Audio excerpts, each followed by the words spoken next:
You ever have one of those mornings where you're just trying to get through your coffee and the world decides to throw a curveball right at your head? That's how it started for me. Out in the sleepy suburbs of Frisco, Texas, where the biggest drama is usually who forgot to mow their lawn. I'm Jake Matthews, and let me tell you about the day my quiet street turned into a damn showdown. The kind you'd see in a movie, except this was real, and I was the guy caught in the middle of it all. It was a Saturday, the kind of warm, lazy morning where the air smells like fresh-cut grass and kids are already zipping around on their bikes. I stepped out my front door, trash bag in hand, ready to drag it to the curb like any other weekend. Didn't even make it halfway down the driveway before I saw them three figures standing at the edge of my property, looking like they'd been waiting for me to show up. Two guys decked out in these cheap-looking tactical vests, the kind you'd buy off some sketchy website, with neighborhood watch patches slapped on like they meant something. Between them stood Karen Delaney, the HOA president, arms crossed, lips tight, staring at me like I'd just kicked her dog. Now, I knew Karen didn't like me much. Hell, she didn't like anyone who didn't bow to her every whim, but this was next level. I set the trash bag down, slow, and took a good look at them. The two guys, let's call them Big Shot and Scruffy, were trying hard to look official, but something was off. Big Shot, tall, lanky, with wraparound sunglasses that screamed, "I'm hiding something," stood there like he was auditioning for a cop show. Scruffy, shorter, with a beard that looked like it was glued on crooked, kept shifting his weight, nervous-like. Their vests didn't even fit right. Big Shot's was too tight, Velcro flapping loose, and Scruffy's looked like it was borrowed from a bigger cousin. Karen, though, she was the one calling the shots, her voice sharp as a tack. "Jake Matthews," she said, like she was reading off a warrant. "We need to have a word." I leaned back, hands on my hips, trying to figure out what the hell was going on.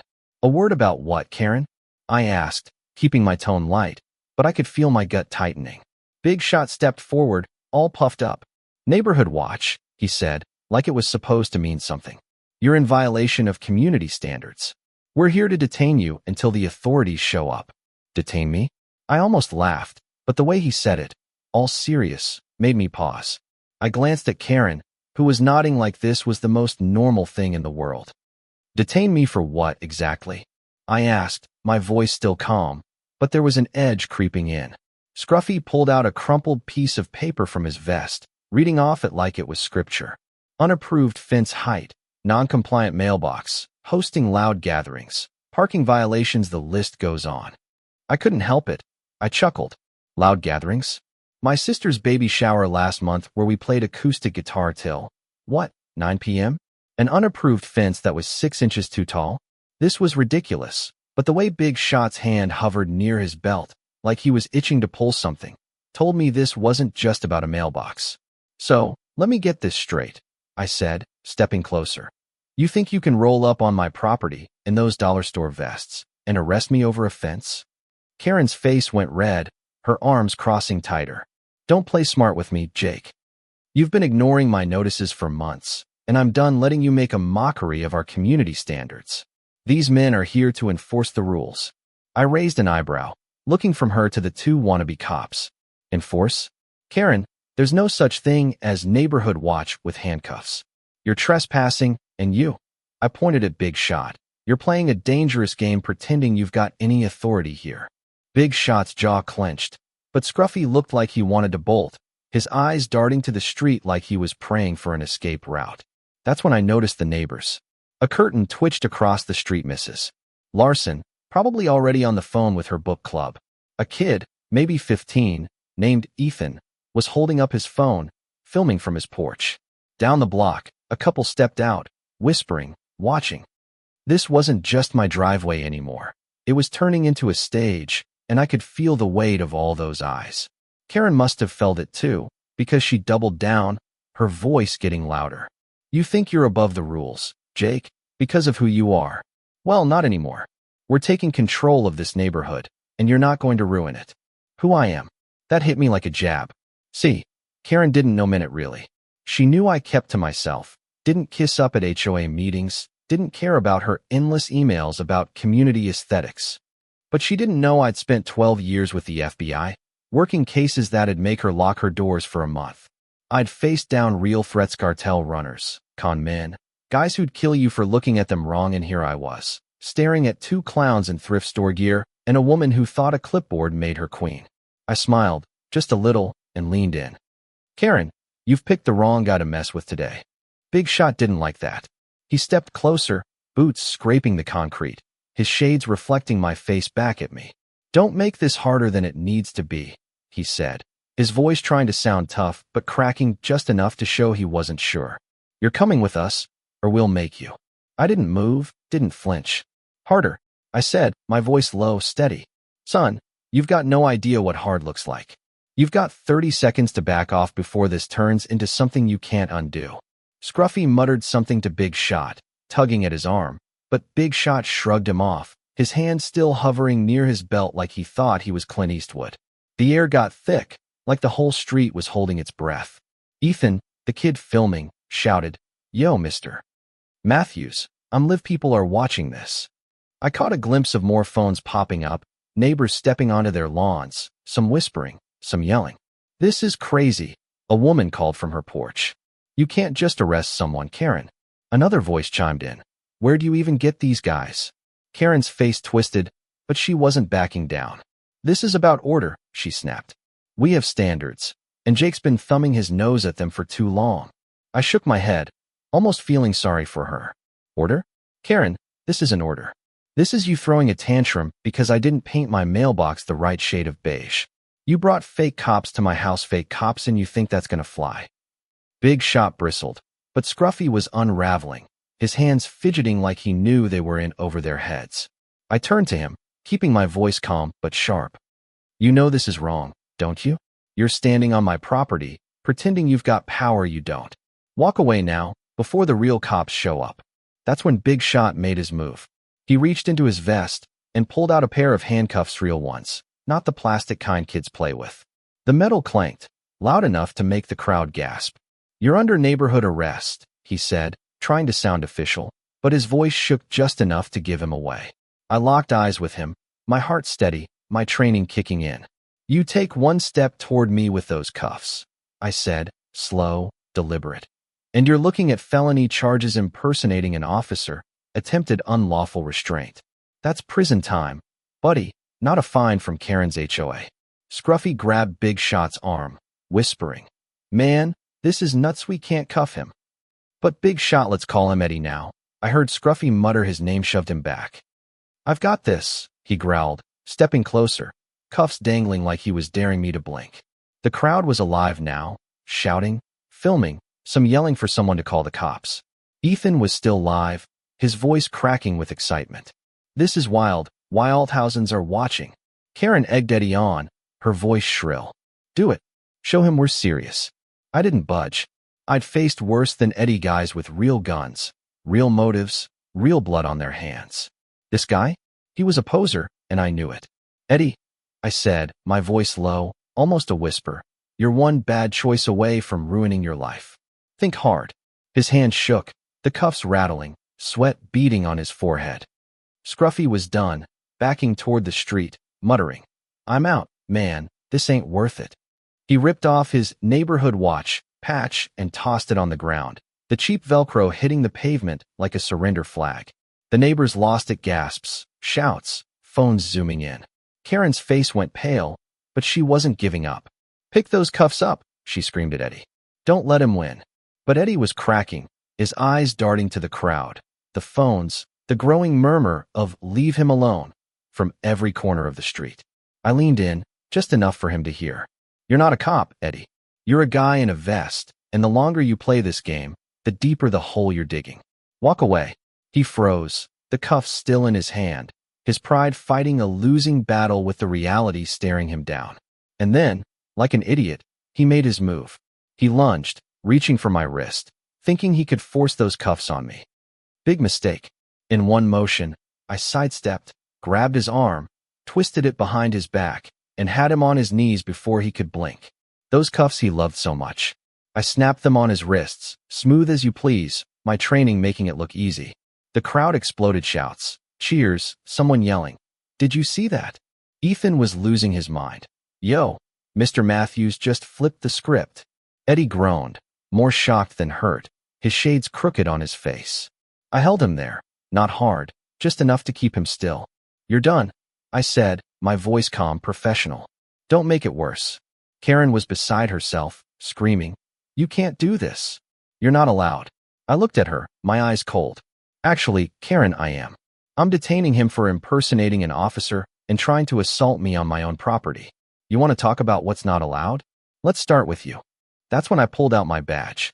I flipped open my wallet, held it up for the crowd to see, the gold FBI shield catching the sunlight.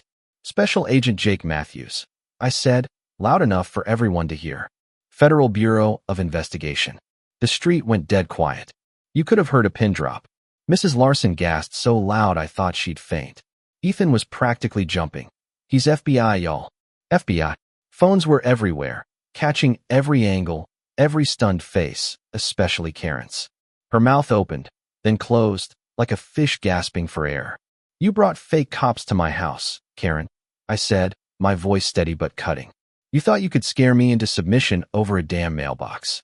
You didn't do your homework, and now you're finding out who you're really dealing with."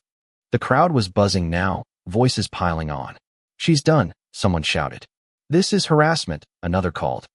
Scruffy was long gone, practically hiding behind a mailbox, muttering, "She didn't tell us he was a Fed." Karen tried to rally, her voice shaking. "This is abuse of power, Jake. You can't just—" I cut her off, sharp. "Abuse of power? That's rich, coming from the woman who staged a fake arrest over HOA rules. What I'm doing is lawful.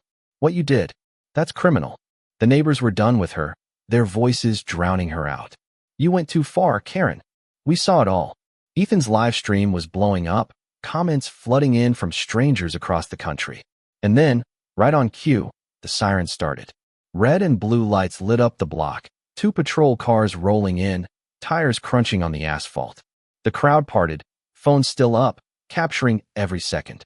Officers stepped out, hands on their belts, sizing up the scene. I raised my free hand, keeping Eddie pinned with the other. "Officers, I'm Special Agent Jake Matthews, FBI." Badge and ID in my pocket. This man tried to impersonate law enforcement and assaulted me on my property. The lead officer, a guy built like a linebacker, stepped forward. "Let's see the credentials," he said, his tone all business. I handed over my ID, and he studied it, his face softening just a bit. "All right, Agent Matthews, you're good. We'll take it from here." They lifted Eddie to his feet, still cuffed, and walked him to the squad car. He didn't say a word, his head down, his pride shattered. Scruffy was already spilling his guts to another officer, waving his hands, saying, "I didn't touch him. I swear." Karen, though, wasn't done. She marched up to the officers, her voice shrill. "This is a mistake. I'm the HOA president. Jake's the one breaking the rules." The second officer, a woman with sharp eyes, didn't even blink. "Ma'am, we've got witnesses saying you authorized these men to act like cops. That's a problem. You're coming with us to give a statement." Karen's face crumpled, her hands flailing. "You can't arrest me." The officer's voice was firm. "We're not arresting you yet, but you're coming downtown." The crowd was electric now, some cheering, some whispering, all filming. Mrs. Larson called out. About time someone stood up to her.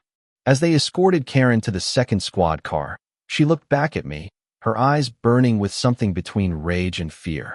I didn't say anything. I didn't need to. The street had spoken for me. As the cars pulled away, the neighbors didn't scatter. They stayed, talking, pointing, some coming up to me, shaking my hand. "You handled that like a pro," one guy said. Ethan ran over, still filming. "Mr. Matthews, this is at 1 million views already." I shook my head, smiling faintly. "Turn that thing off, kid. This isn't about likes." But he just grinned. Too late. Monuria hero. The days after were something else. The videos spread like wildfire. Facebook, Nextdoor, even the local news picked it up.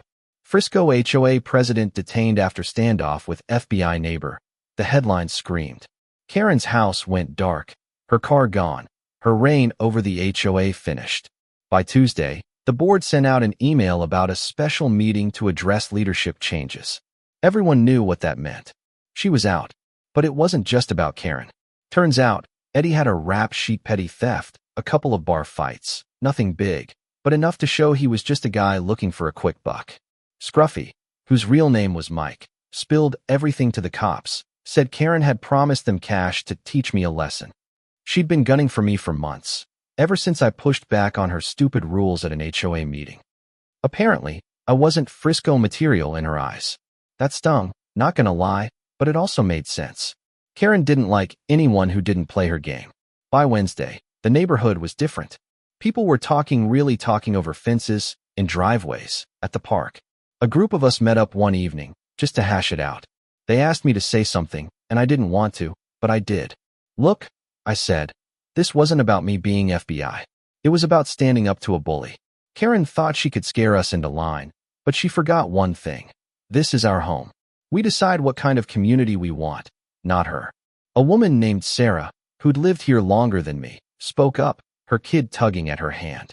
You showed us we don't have to be afraid, Jake. Karen's been running this place like a dictator for years, and nobody said a word until you. I crouched down to her daughter's level, smiling. You remember this, okay? Bullies only win if you stay quiet. Speak up, and they've got nothing. By Friday, the story went national. Some morning show played the clip of me flashing my badge, calling it the moment truth took down fake authority. I didn't watch it. Didn't need to. I'd spent years chasing real bad guys. This was just a Tuesday for me. But it got me thinking. All those cases I worked, all those late nights tracking down leads, they were big, sure, but this was my home, my street, my neighbors. And sometimes, the fights that matter most are the ones right in your own driveway. A week later, I was back on my porch, coffee in hand, watching the street wake up. Kids were back on their bikes, neighbors waving like they meant it. The HOA had a new president, some guy named Tom who promised to listen instead of dictate. Things felt lighter, freer. Ethan came by, still grinning like he'd won the lottery. 2 million views now, Mr. Matthews, he said. I laughed. You're gonna make me famous, kid. He shrugged. You already are. You showed us how it's done. And that's the thing I want you to take away from this. It's not about badges or cuffs, or who's got the bigger title. It's about standing your ground, speaking truth, and not letting fear run your life. Karen thought she could control us with fake power, but she forgot one thing. Real power comes from protecting each other, from building something worth fighting for. So what about you? Have you ever had to stand up to a bully in your own life, someone who thought they could push you around just because they had a title or a loud voice? Drop it in the comments. Tell me your story. Did you speak up, or are you still waiting for the right moment? And if this hit home, if it made you think about what real leadership looks like, hit that subscribe button. Because stories like this, they remind us the fight for what's right starts where we live.